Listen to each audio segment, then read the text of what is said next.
Senator from Rhode Island. Thank you, Madam President. This is my 75th time to wake up speech. Something of a minor benchmark, I suppose. I come here urging my colleagues to wake up to the threat of climate change. I do this every week that we are in session, hoping that someday spark will hit tinder. But even as the evidence of climate change deepens, the dialogue here in Washington remains one-sided. Climate change was once a bipartisan concern. In recent years, something changed. I think I know what changed, and I will get to that. But first, let's reminisce about the bipartisanship. If we take a look back in this body, we have Republican colleagues who once openly acknowledged the existence of carbon-driven climate change and who called for real legislative action to cut carbon emissions. Imagine that. It wasn't that long ago. We have a former Republican presidential nominee amongst us who campaigned for the presidency on addressing climate change. We have Republicans here who have spoken favorably about charging a fee on carbon, including an original Republican co-sponsor of a bipartisan Senate carbon fee bill. We have a Republican colleague who co-sponsored carbon fee legislation in the House, and another who voted for the Waxman-Markey cap and trade bill when he was in the House. For years, there was a steady, healthy heartbeat of Republican support for major U.S. legislation to address carbon pollution. Let me be specific.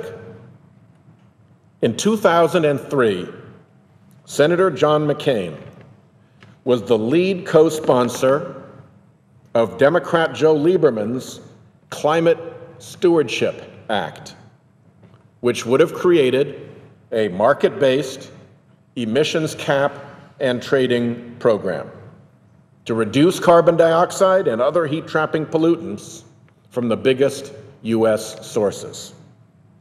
Here is what Senator McCain said at the time. I'll quote him.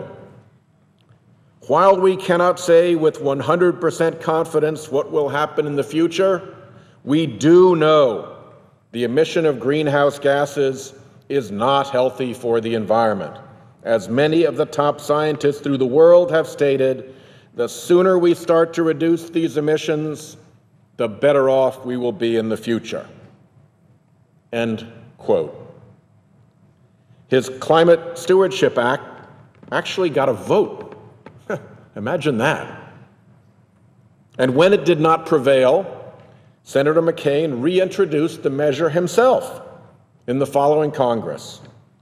Republican Senators Olympia Snowe of Maine and Lincoln Chafee of Rhode Island, my predecessor, were among that bill's co-sponsors. Other Republicans got behind other cap and trade proposals. Senator Tom Carper's Clean Air Planning Act, at one time or another, counted Senator Lamar Alexander of Tennessee, Senator Lindsey Graham of South Carolina, and Senator Susan Collins of Maine among its supporters. In 2007, Republican Senator Olympia Snowe was a lead co-sponsor of then-Senator Kerry's Global Warming Reduction Act. Senators Murkowski and Stevens from Alaska and Senator Specter of Pennsylvania, then a Republican, were original co-sponsors of the Bingaman Low Carbon Economy Act. And that same year, Senator Alexander introduced the Clean Air/Climate Change Act. Each of these bills sought to reduce carbon emissions through a cap-and-trade mechanism. Said Senator Alexander, and I'll quote him, "It is also time to acknowledge that climate change is real. Human activity is a big part of the problem, and it is up to us to act." 2007. That bipartisan heartbeat remained strong in 2009. Senator Mark Kirk of Illinois, while he served in the House of Representatives, was one of 8 Republicans to vote for the Waxman-Markey cap-and-trade proposal. In that same year, 2009, Senator Jeff Flake of Arizona, then representing Arizona in the House, was an original co-sponsor of the Raise Wages, Cut Carbon Act to reduce payroll taxes for employers and employees in exchange for equal revenue from a carbon tax. On the House floor, then Representative Flake argued the virtues of this approach. Here is what he said: "If we want to be honest about helping the environment, then just impose a carbon tax and make it revenue neutral. Give commensurate tax relief on the other side." Myself and another Republican colleague have introduced that legislation to do just that. Let's have an honest debate about whether or not we want to help the environment by actually having something that is revenue neutral, where you tax consumption as opposed to income. It was a good idea then, and it's still a good idea now. Senator Flake's words were echoed that year in the Senate by Senator Collins, a lead co-sponsor of the Carbon Limits and Energy for America's Renewal Act, Senator Cantwell's carbon fee bill. "In the United States alone," said Senator Collins, "emissions of the primary greenhouse gas carbon dioxide have risen more than 20% since 1990. Clearly, climate change is a daunting environmental challenge," she said, "but we must develop solutions that do not impose a heavy burden on our economy, particularly during these difficult economic times." End quote. 2009. Think of it. There was once, not too long ago, a clear and forceful acknowledgement from leading Republican voices of the real danger posed by climate change and of Congress's responsibility to act. So, what happened? Why did this steady heartbeat of Republican climate action suddenly flatline? Madam President, I believe we lost the ability to address climate change in a bipartisan way because of the evils of the Supreme Court's Citizens United decision. Our present failure to address climate change is a symptom of things gone awry in our democracy due to Citizens United. That decision did not enhance speech in our democracy. It has allowed bullying, wealthy special interests to suppress real debate. I've spoken before on the Senate floor about the Supreme Court's Citizens United decision, one of the most disgraceful decisions by any Supreme Court, destined ultimately, I believe, to follow cases like Lochner versus New York onto the ash heap of judicial infamy. But we're stuck with it for now. In a nutshell, the Citizens United decision says this: corporations are people. Money is speech, So there can be no limit to corporate money influencing American elections. If that doesn't seem right, it's because it's not. Phony and improper fact-finding by the 5 conservative activists on the Supreme Court concluded that corporate spending could not ever corrupt elections. Just couldn't do it. By some magic, it's pure. That's a bad enough finding on its face. But they also didn't get that limitless, untraceable political money doesn't have to be spent to damage our democracy. Unlimited corporate spending in politics can corrupt not just through floods of anonymous attack advertisements, it can corrupt secretly and more dangerously through the mere threat of that spending, through private threats and promises. The presiding officer was the Attorney General of her state, and she well knows how much mischief can be done in back rooms by threats and promises. That's what attorney generals see when they go out and investigate. And as we're evaluating the effect of Citizens United on our climate change debate, let's remember one thing. A lot of this special interest money has been spent against Republicans. I've had Republican friends tell me, "What are you complaining about? They're spending more against us than against you." And there have been times when that has been true. When the Koch brothers polluter money can come in and bombard you in a small primary election, that's pretty scary. And when the paid-for right-wing attack machine can be cranked up against you in your Republican primary, that's pretty scary too. And what the polluters can do with political spending, they can threaten or promise to do in ways that the public will never see or know. But the candidate will know. The candidate will know for sure. So I wrote a friend of the court brief to the Supreme Court with Senator John McCain to highlight for the justices some of the failings and pitfalls of their shameful Citizens United decision. The dominating influence of super PACs, we wrote, makes it all the easier for those seeking legislative favors and results to discreetly threaten such expenditures if members of Congress do not accede to their demands. I think we were right. So how does this bear on climate change?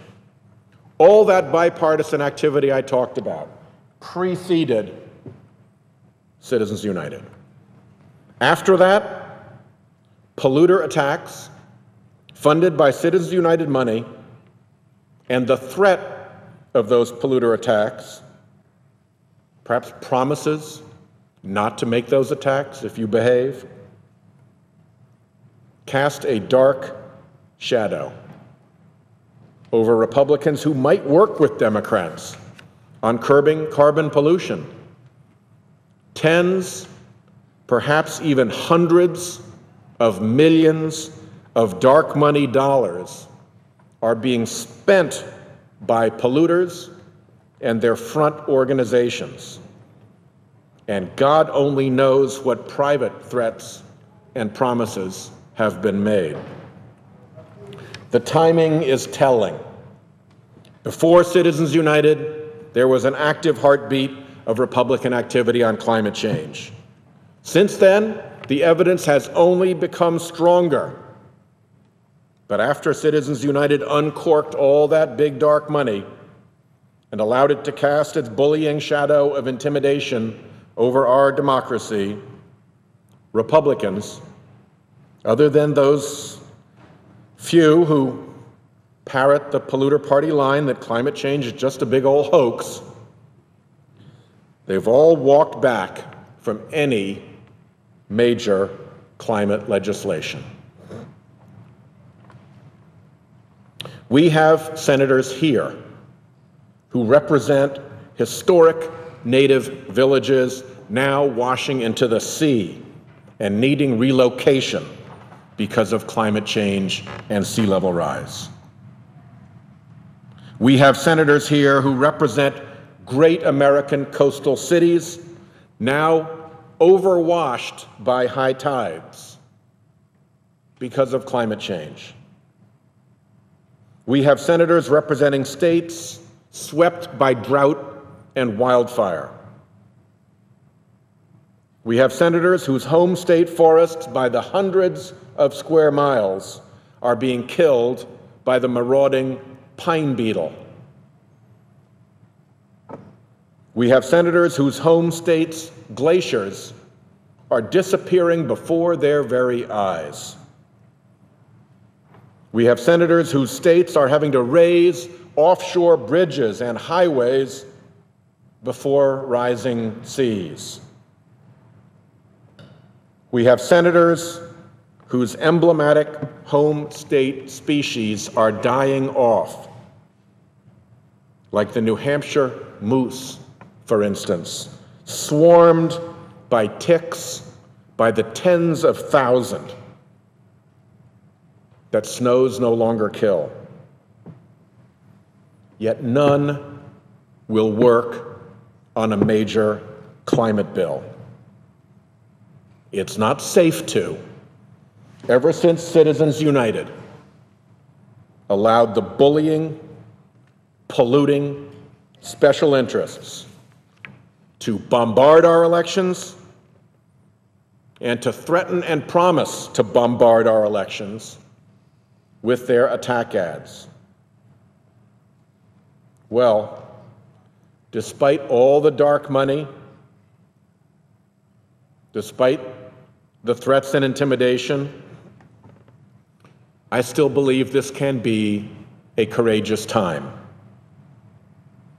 We simply need conscientious Republicans and Democrats to work together in good faith on a common platform of facts and common sense to protect the American people and the American economy from the looming effects of climate change in our atmosphere, on our lands, in our oceans. We simply need to shed the shackles of corrupting influence and rise to our duty. In courageous times, Americans have done far more than that. It's not asking much to ask this generation to stand up to a pack of polluters just because they have big checkbooks. In previous generations, Americans have put at risk their very lives, fortunes, and sacred honor to serve the higher interests of this great republic. We know it can be done because it's been done. We do not have to be the generation that failed at our duty. We're headed down a road to infamy now, but it doesn't have to be that way. We can leave a legacy that will echo down the corridors of history so that those who follow us will be proud of our efforts. But sitting here, doing nothing, yielding to the special interest bullies and their Citizens United money, pretending that the problem isn't real, that won't accomplish that. As I have said before 74 times, And as I say tonight, for the 75th time, it is time for us to wake up. I yield the floor. I thank the presiding officer.